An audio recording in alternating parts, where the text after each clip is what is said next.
¿Qué tal? Estamos nuevamente con el profesor Iván Montoya. Iván, ¿cómo estás? Buenos días, César. Muchas gracias por la invitación. Siempre es un placer recibirte en este espacio. Vamos a hablar esta vez sobre el caso de las esterilizaciones forzosas. Son, Iván, más de 20 años, 19, desde que se firmó el primer acuerdo de solución amistosa de este evento. El caso, después, entiendo, de 7 disposiciones que lo desestimaron, tiene una denuncia presentando cargos ante el judicial y ha quedado en suspenso luego de intentar instalar una audiencia de calificación de denuncia. Para entendernos todos, es la primera audiencia en la que recién se va a resolver si el procedimiento judicial de instrucción, con la vieja regla del Código del 40, se instala o no. ¿Qué impresiones en general te produce el arribo de este caso al terreno de lo judicial? ¿Qué significado le asignas al debate que debe seguir en cuanto esta audiencia pueda ser retomada? Bueno, después de 20 años no es delicado, sensible, preocupante el tiempo en el que ha habido archivamientos por parte de la Fiscalía. Luego podemos comentar eso porque no han sido suficientemente justificados, pero sí advertir que no es extraño que en casos complejos de graves violaciones a los derechos humanos los casos se extiendan considerablemente, ¿no? Porque primero hay un periodo en el que es difícil de investigar, en que hay que remover una serie de obstáculos para poder eh, limpiar un poco el campo y que los fiscales puedan hacer un trabajo más o menos razonable. Sin embargo, aquí nos topamos con una serie yo diría, de desconocimientos o de incompetencias en el manejo de la investigación que nos ha llevado a dilatar el tiempo de investigación y que, bueno, felizmente ahora estamos con algunos pasos adelante para poder determinar si estos hechos que ocurrieron entre el 96 y 98 se les puede calificar delitos, qué tipo de delitos, y si en el marco de esos delitos se les puede clasificar como crímenes de lesa humanidad y saber si existen o no responsables de esos hechos, ¿no? De hecho, el tiempo parece una variable que hay que volver a pensar, ¿no? Leía que, por ejemplo, el caso de la muerte del expresidente Frei en Chile, el padre de Frei, el presidente de los años 60, a principios de los años 80, fue el deceso investigado por envenenamiento, acaba de tener una sentencia en Santiago en estas semanas, ¿no? 40 años después. Entonces, el tiempo, en efecto, parece una cuestión difícil, pero entremos, Y Iván, Pinochet también, ¿no? Pinochet igualmente Caravana de la empezaba, Muerte. empezaba a ser procesado y ya no se pudo, ¿no? Sí, Falleció. el tiempo, Iván, va a ser una cosa en la que tendremos, sobre la que tendremos que regresar una y otra vez. Pero mencionaste los delitos, y este es un caso que tiene una narrativa relativamente compleja, ¿verdad? Hay una política, o la definición de una política que ha sido acusada como espacio de definición de estímulos perversos, ¿no? Metas Ujú. numéricas, metas por hospital, por región, por centro de salud, aparentemente poca o ninguna eh, estipulación sobre los protocolos de información a las personas a las que se dirigía el programa, poco o ningún control sobre lo que hacían los ejecutores, pero también hay muertes. De hecho, el acuerdo de solución amistosa que comentamos recién en el año 2001 es sobre un deceso, una muerte producida en el quirófano. ¿Cómo discutir esto desde el punto de vista del derecho penal, Iván? Hay dos momentos, César. Yo estuve en el periodo en la Defensoría del Pueblo cuando se elaboraron el segundo y el tercero informes defensoriales sobre esterilización, pero por lo tanto me empapé un poco con lo que la Defensoría había hecho en ese momento, de manera más o menos pionera todavía. Em, y yo recuerdo que en ese momento, sin saber todavía la cadena mayor que podía existir, o sea, el contexto que provocó todo este desenlace, eh, lo que hizo la Defensoría fue derivar los casos, porque la Defensoría conoce casos no porque investiga hacia afuera, sino porque recibe quejas. O sea, no es proactiva su intervención. Recibe, con las quejas que recibió, sistematizó la información y encontró evidencia de indicios de comisión de un delito y los puso a disposición del fiscal. La imputación que se trasladó, o sea, el pedido de investigación que hizo la Defensoría en esos primeros momentos, sin todavía saber el contexto mayor, fueron de lesiones graves dolosas y en algunos casos lesiones graves dolosas seguidas de muerte. Esas eran las imputaciones originales sin conocer todavía el panorama y el contexto. Eh, Luego eso tiene un devenir y fueron archivadas muchas denuncias porque en el camino los fiscales transformaron el pedido nuestro de delitos de lesiones dolosas, en algunos casos seguidas de muerte, en lesiones imprudentes. Eso fue una constante hasta los archivamientos de segunda generación, llamémosle. Es decir, llamarle a esto lesiones imprudentes. Luego ya cuando entran las organizaciones feministas a replantear las denuncias, a reabrir algunas de las investigaciones, introducen otras nuevas imputaciones. Ya no son lesiones dolosas, solamente lesiones dolosas graves, también son homicidios dolosos, en estos casos que tú has mencionado, eh, podríamos luego explicar por qué, también coacciones y en algunos casos secuestro, ¿no?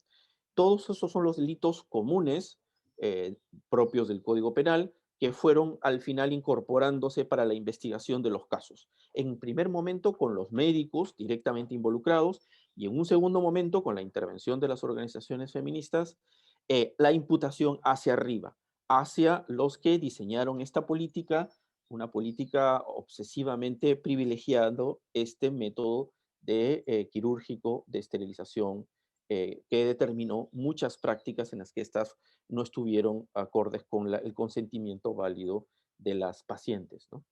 Vamos un poco sobre las primeras reglas, ¿no?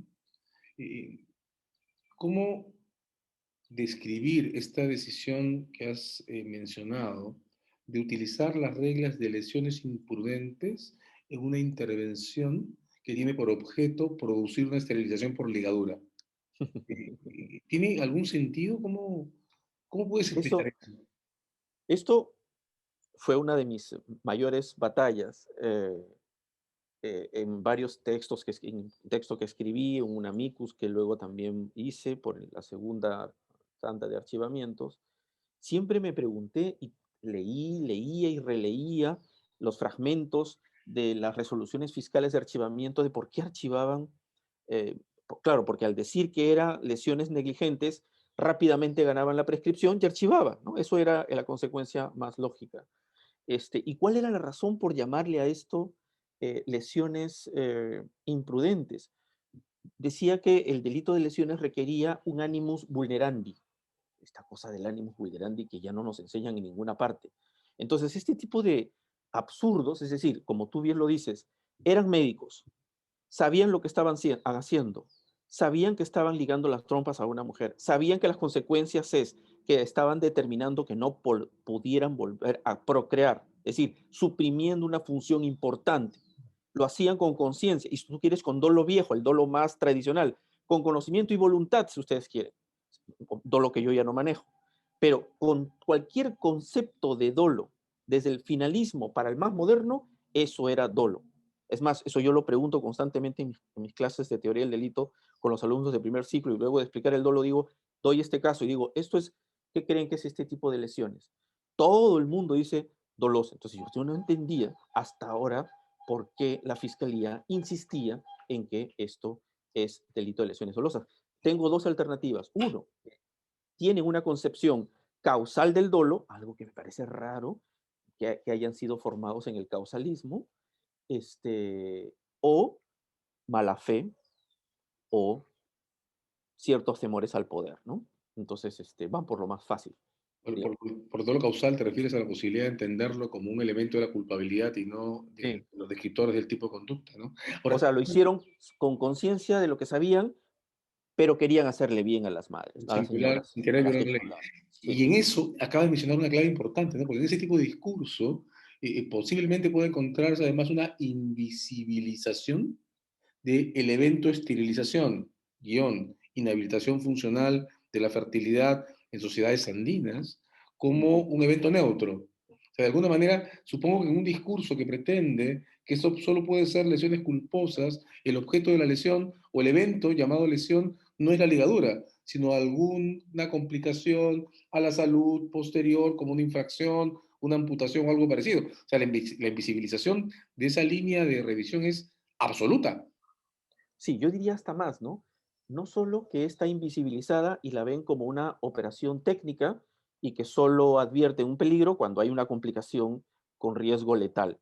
Pero yo creo que va más allá que eso. Es decir, es una no solo invisibilización, sino la negación de la expresión de voluntad de una mujer quechohablante, andina y rural. Es decir, de que el médico sabe el bien de esta persona porque yo sé más y yo soy superior a ella, que la pobrecita es una actitud absolutamente paternalista, vulneratoria de todos los derechos de las personas que son o que reciben asistencia médica o van a recibir algún tipo de asistencia médica. Es decir, el consentimiento informado, que es algo que ya tiene décadas, es negado por completo en mujeres que seguramente los fiscales los médicos consideraban que no sabían lo que hacían, ¿no?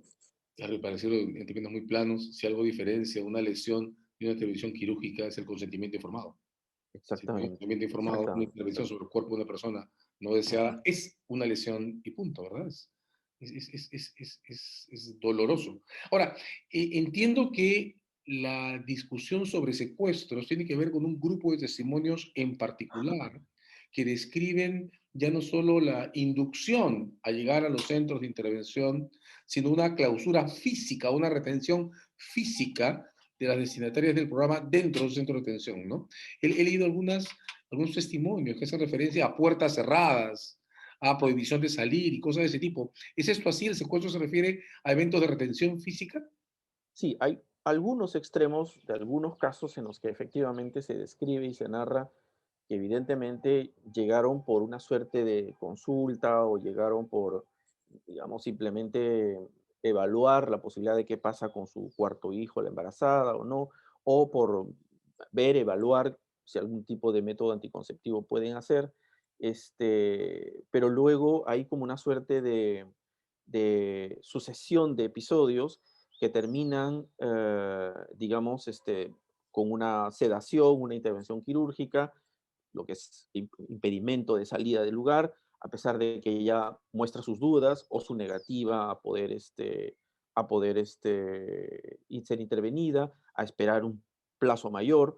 Entonces, esos episodios en los que ha habido no una expresión válida de voluntad, sino más bien una sucesión de actos que determinan su,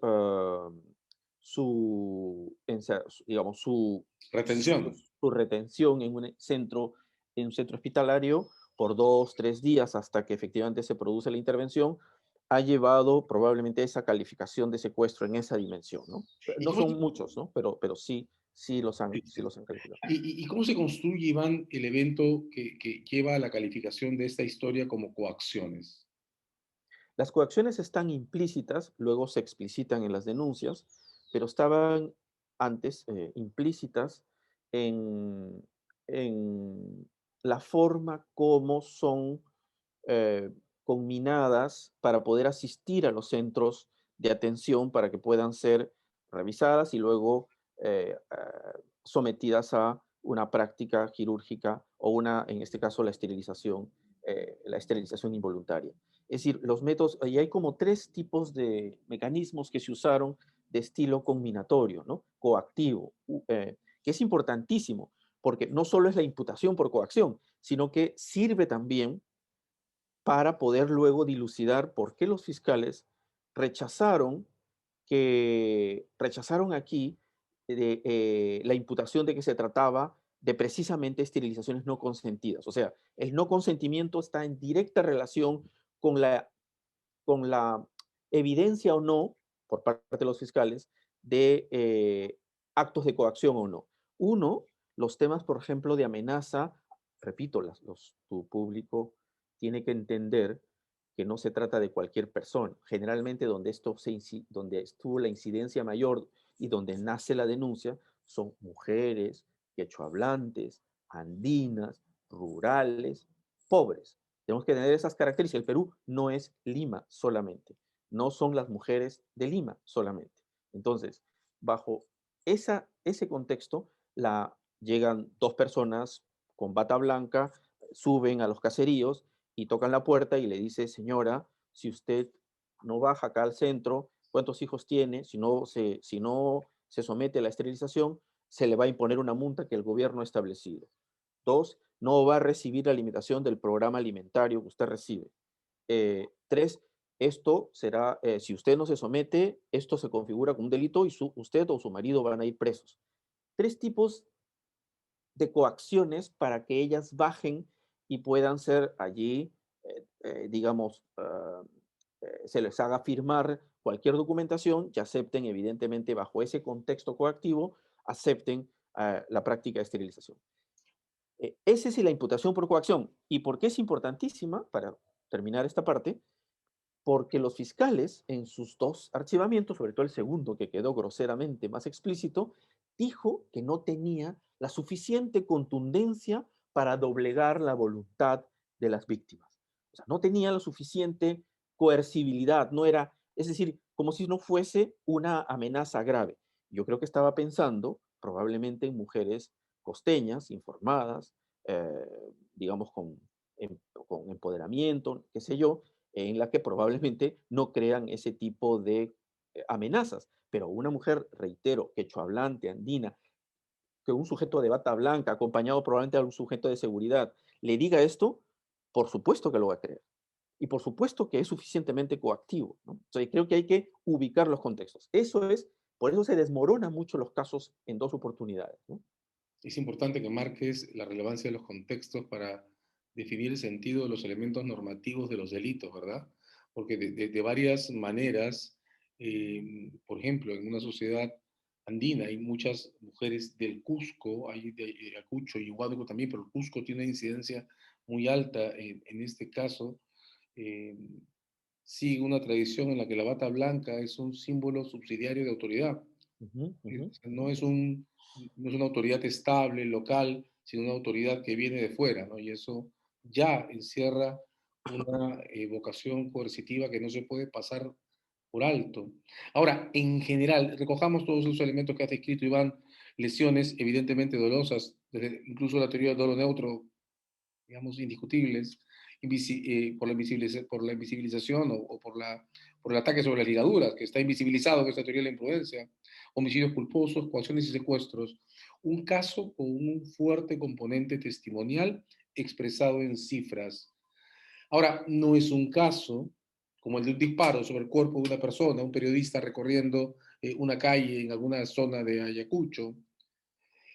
¿Cómo se construye la imprescriptibilidad de un asunto que tiene como radicales las coacciones, los secuestros y los homicidios culposos, además de lesiones, ¿no? No ejecuciones extrajudiciales? Lo pregunto porque tengo la impresión que en el manejo común de esas construcciones hay cierta asociación que quiero ver contigo si está justificada o no, entre la gravedad de la norma penal aplicable y la regla de imprescriptibilidad.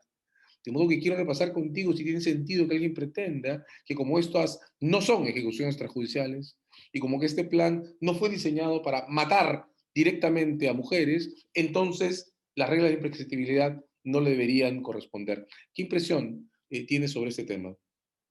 A ver, es interesante tu, tu análisis. Este caso, en un segundo momento, cuando se tuvo el panorama más amplio, o sea, la política, digamos, conminativa que se impuso, cuando se tuvo claro el panorama, se consideró que no solo eran lesiones dolosas graves, un eventual homicidio doloso, coacción, eventualmente secuestro, o sea, delitos comunes que están en el Código Penal. No solo calificaban internamente con estos tipos penales, sino que además, un poco a la manera como fue el caso Fujimori, sino que estos casos son posibles de calificar también como crímenes de lesa humanidad. Es decir, antes hubo un pequeño debate sobre si esto podía denominarse también genocidio. Yo tuve siempre desde el inicio que el genocidio aquí es un poco más difícil o complejo de evidenciar o probar. Parece más un caso de crimen de lesa humanidad. Eh, eh, Está precisamente en el Estatuto de Roma, en el U71G, es decir, la práctica de esterilizar forzadamente o involuntariamente en el contexto de una práctica sistemática y generalizada con ataque a la población civil. Entonces, sus características eh, se dan, es decir, una calificación así haría ver que esos actos, que tampoco son tan nimios, o sea, lesiones graves, eventualmente homicidios dolosos, coacciones y eventualmente secuestros, eh, califican además como crimen de lesa humanidad y por lo tanto son imprescriptibles. Una cosa que ocurrió en la segunda bloque de archivamientos es algo muy raro y paradójico, absolutamente interesante, que es que ya se tenía la presión fuerte de que esto era un crimen de lesa humanidad. Entonces el fiscal vuelve a abrir investigación en la segunda tanda como crimen de lesa humanidad, pero sigue manteniendo, esto a raíz de tu pregunta, sigue manteniendo los hechos calificados como lesiones negligentes. Es decir, claro, es chocante, lesiones negligentes, homicidio imprudente con crimen de lesa humanidad. Parece, claro, otra vez arrastran ese déficit de lesiones negligentes y crimen de lesa humanidad parece evidentemente un absurdo.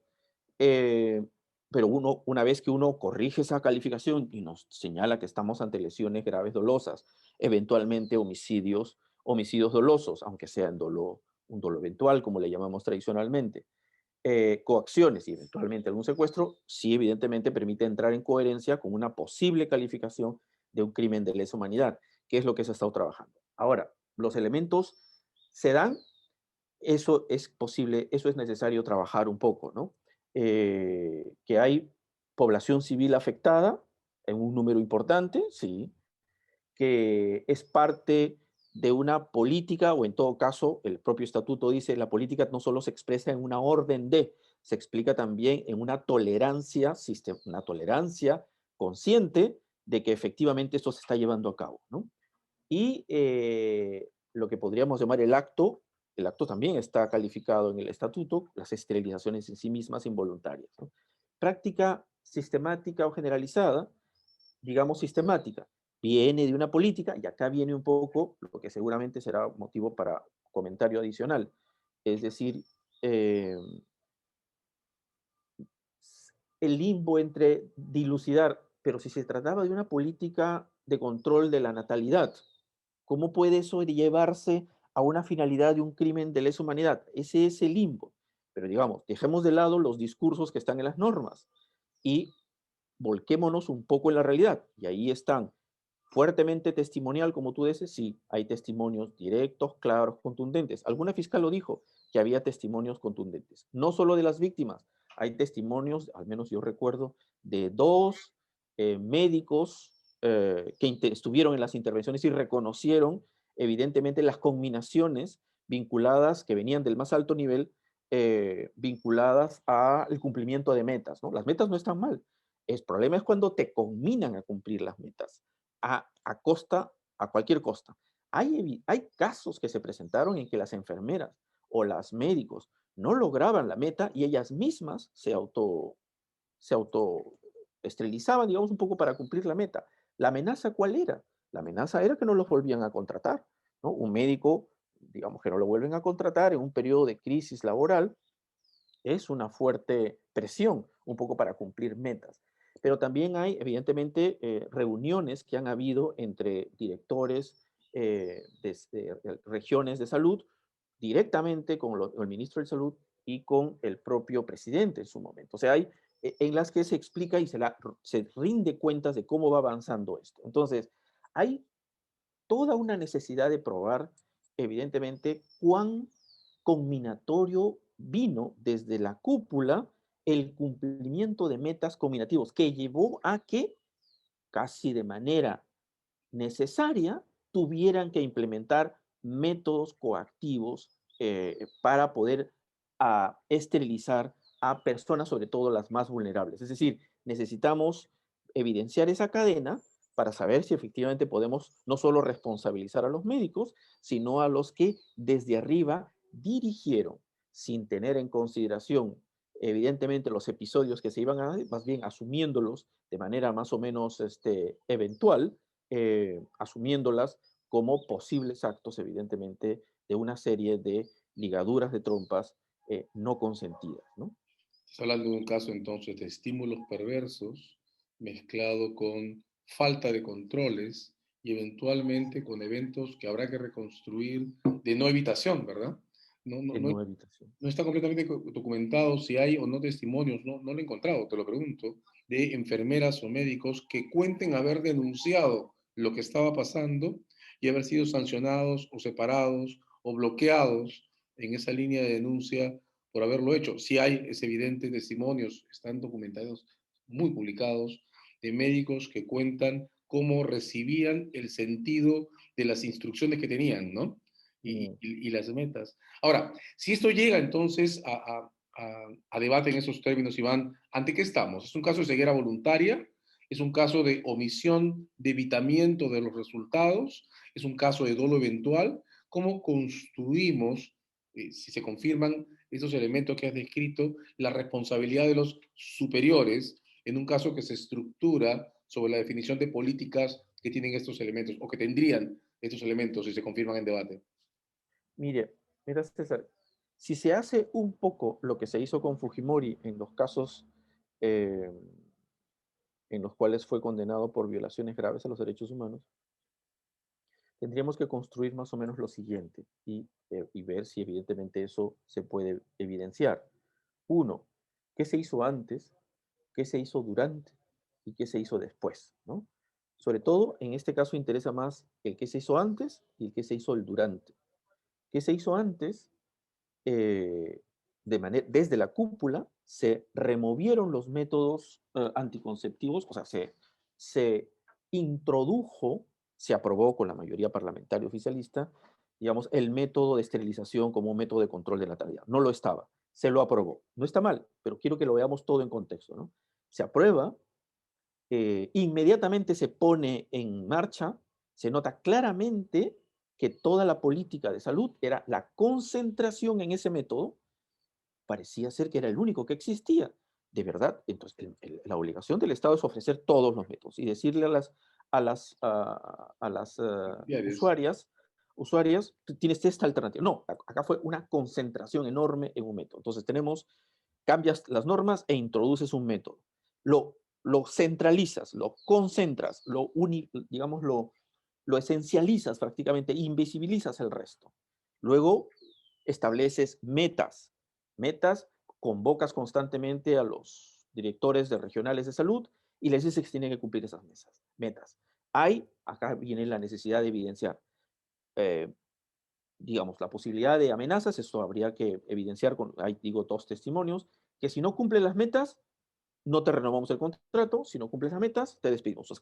Si había una estructura de amenazas o, paralelamente, de estímulos perversos, ¿no? Mantenerte en el contrato, ascenderte, de alguna manera. Hay que ver bien esa línea, ¿no? Ver también las reuniones en las que fueron informados, evidentemente, la cúpula de ello. ¿Cuánto había ya de noticias que advertían estas prácticas?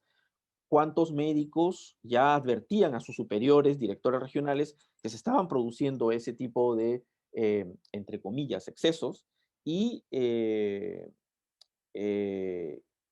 con ello poder tratar de atribuir a los superiores jerárquicos, probablemente incluyendo al propio presidente en ese entonces, o conocimiento suficiente del riesgo, tú eres el que removiste este método, introdujiste este método, tú lo concentraste en esto, lo unificaste, solo priorizaste exclusivamente este método. Luego estableciste metas de manera casi coactiva, eh, con alicientes perversos. Has mantenido un monitoreo y has pedido rendiciones constantemente como para que la gente no se olvide de que lo están monitoreando y están siguiendo. Entonces, y en ese contexto se producen estos sucesos con estas mujeres quechohablantes, andinas y pobres. eh, es posible decir que no era advertible lo que se podía producir, es decir, es posible decir que no se tenía el conocimiento suficiente del riesgo, de la posibilidad de que se produzcan estas situaciones, otra vez, dolo cognitivo. O la otra posibilidad, el dolo como indiferencia. No quise saber más, no quise implementar ningún mecanismo para saber cómo se estaba implementando, para poder no enterarme cómo se van cumpliendo con las metas, ¿no? digamos.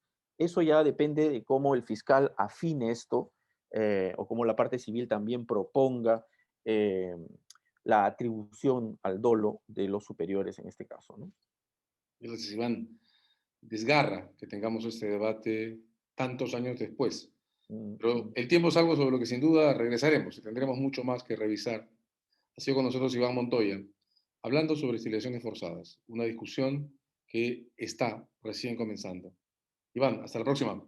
Gracias, César. Un gusto.